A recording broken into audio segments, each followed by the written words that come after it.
วันนี้น้องเอ็มเจจะพาเพื่อนๆไปเที่ยวพิพิธภัณฑ์ทหารเรือสมุทรปราการกันครับทางเข้านะครับก็จะเห็นทั้งเครื่องบินแล้วก็รถถังแบบนี้เลยครับเมื่อจอดรถเสร็จแล้วเราก็จะไปดูเรือไม้โบราณกันได้เลยโอ้ดูสิหัวเรือ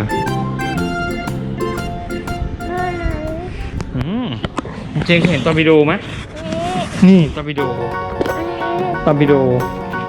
จรวดที่อยู่ใต้น้ำที่เรือสายเรือ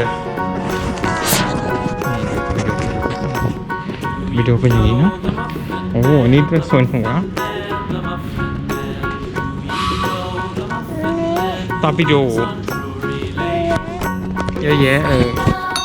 มาครับเดี๋ยวจะพาขึ้นไปดูข้างบนนะครับมีเรือสวยๆเยอะแยะมากเลยครับแต่ข้อควรระวังนะครับน้องๆหนูๆที่มาควรให้ผู้ปกครองดูแลอย่างใกล้ชิดด้วยนะครับ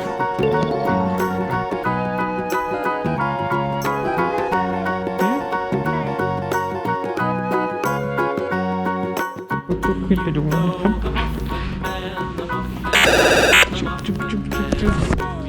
คือบันไดหนักจังเลยอันนี้ใบพัดเรือเห็นไหมและนี่ก็คือใบพัดเรือที่คิงของเอามาใช้ผิดประเภทนะครับนี่ขบวนเรือ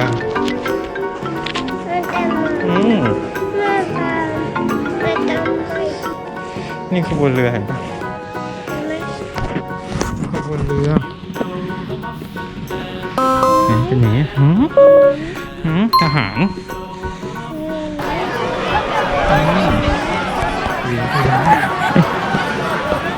พญาครุฑด้วยพญาครุฑ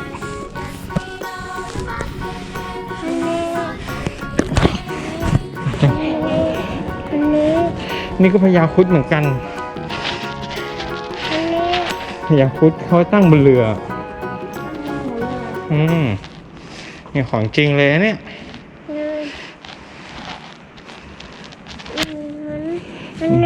เหมือนกันครับพญาครุฑครับตอนนี้น้อง MJ ก็เริ่มเมื่อยแล้วต้องขอพักสักแป๊บนึงครับเรือเห็นไหมและนี่ก็คือพิพิธภัณฑ์ทหารเรือจังหวัดสมุทรปราการครับใครที่อยากรู้ว่าเด็กๆไปเที่ยวไหนดีก็อย่าลืมกดติดตามช่องดู MJ ด้วยนะครับท่านบรรทมเนี่ยนี่ท่านบรรทมของจริงเลยนะเนี่ยดูนี่ท่านบรรทม MJ ดูนี่ดูท่านบรรทม MJ จับสำล้อไหมไม่จับนะอย่าจับไม่ได้ห้ามจับดูได้อย่างเดียว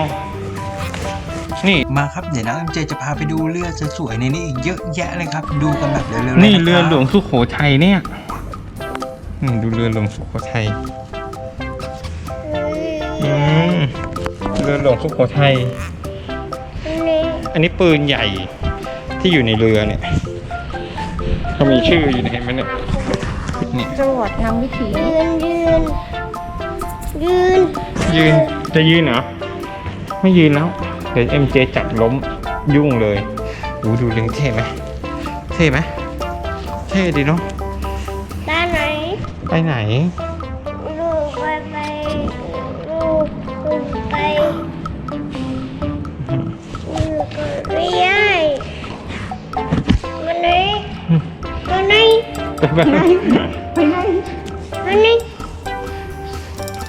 โอ้ชื่อหลวงชื่อสุข